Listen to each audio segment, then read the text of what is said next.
வர வர அதிமுகவுக்கு வந்து தமிழக மக்கள் மேலே வந்து ஒரு பயம் இல்லாமல் போயிடுச்சு. எப்படி சொல்கிறேன்னு கேட்குறீங்களா? இந்த இவிஎம்மில் வந்து முதல்ல வந்து அதை வச்சு தில்லுமுள்ளு பண்ணி வந்து எல்லா மாநிலத்துலேயும் ஜெயிச்சு, மத்திய இதுலேயும் ஜெயிச்சு வந்து பிஜேபி வந்து ஆட்சிக்கு வந்துச்சு.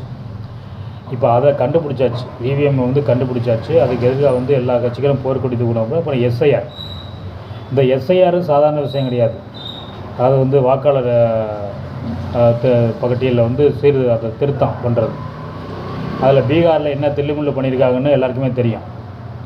ஒட்டுமொத்த இந்தியாவுமே வந்து இந்த பிஜேபி அரசையும் இந்த தேர்தல் ஆணையத்தையும் காரி துப்பிக்கிட்டு இருக்கு. அப்படி இருக்க சமயத்தில் வந்து இந்த எஸ்ஐஆரை வந்து ஆதரிக்கணும்னு சொல்லியிருக்காரு அமைப்பு செயலாளர் அவருடைய அதிமுக அமைச்சர் ஜெயக்குமார். அது வந்து எடப்பாடியாருடைய ஊதுகுழல். என்ன நீங்கள் அதாவது வந்து உங்கள் கொள்கை என்ன? இப்போ கட்சியோட கொள்கை முன்னெல்லாம் வந்து அதிமுக கட்சியோட கொள்கைன்னா மாநில சுயாட்சி, கடமை கண்ணியம், கட்டுப்பாடு அப்படின்னு சொல்லுவாங்க. ஆனால் இப்போ எந்த கொள்கையுமே கிடையாது. கொள்கைனா என்னென்னா வந்து திமுக ஏதாவது ஒன்றத்தை எதிர்த்துச்சுன்னா அதை ஆதரிக்கிறது, அது ஆதரிச்சுன்னா வந்து அதை எதிர்க்கிறது. இப்போ வந்து எஸ்ஐஆரை வந்து திமுக வந்து கடுமையாக வந்து எதிர்க்குது. அதனால் வந்து நாங்கள் ஆதரிக்கிறோம் அப்படிங்கிற மாதிரி சொல்லிக்கிட்டு இருக்காங்க. இந்திய ஜனநாயகத்தையே வந்து குழி தோண்டி புதைச்சிட்டு சர்வாதிகார நாடாகிறதுக்கு வந்து பிஜேபி முயற்சி பண்ணிக்கிட்டு இருக்கு. நீங்கள் உள்ளுக்குள்ளே எது வேணாலும் அடிச்சுக்கிறீங்க, ஆனால் நாட்டுக்குன்னு ஒரு பிரச்சனை வரும்போது ஒட்டுமொத்தம் அடிக்கணும். இல்லைன்னா நாளைக்கு இருக்க சமுதாயம் வந்து உங்களை கேள்வி கேட்கும். நீங்கள் அவங்கள்ட்ட வந்து நீங்கள் மன்னிப்பு கேட்குற மாதிரி ஆகிடும்.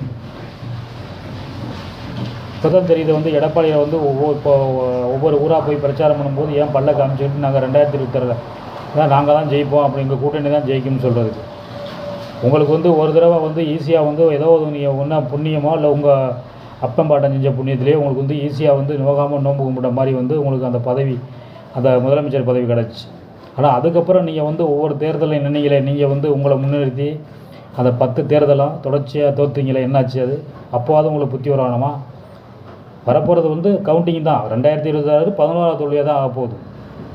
இப்படி மக்களை மதிக்காமல், ஜனநாயகத்தை மதிக்காமல் அந்த பிஜேபி அரசு செய்கிறதுக்கெல்லாம் நீங்கள் துணை போய்கிட்டு இருக்கீங்க. உண்மையிலே வந்து அதிமுக விசுவாசிகளாக இருக்கட்டும், அந்த ரெட்டை இலையை நேசிக்கிறவங்க யாராக இருந்தாலும் முதல்ல வந்து தொண்டர்களாக நிர்வாகிகள்லாம் சேர்ந்து முதல்ல எடப்பாடியை வந்து அந்த பதவியிலிருந்து நீக்கிறதுக்கு வழியை பாருங்கள். இல்லாட்டா அந்த அவர் எடப்பாடின்னு அந்த பேரில் இருக்க பாடி தான் இருக்கும், அதிமுகவுக்கு உயிர் இருக்காது. அந்த இரட்டை இலை சின்னத்துக்கும் அதிமுகவுக்கும்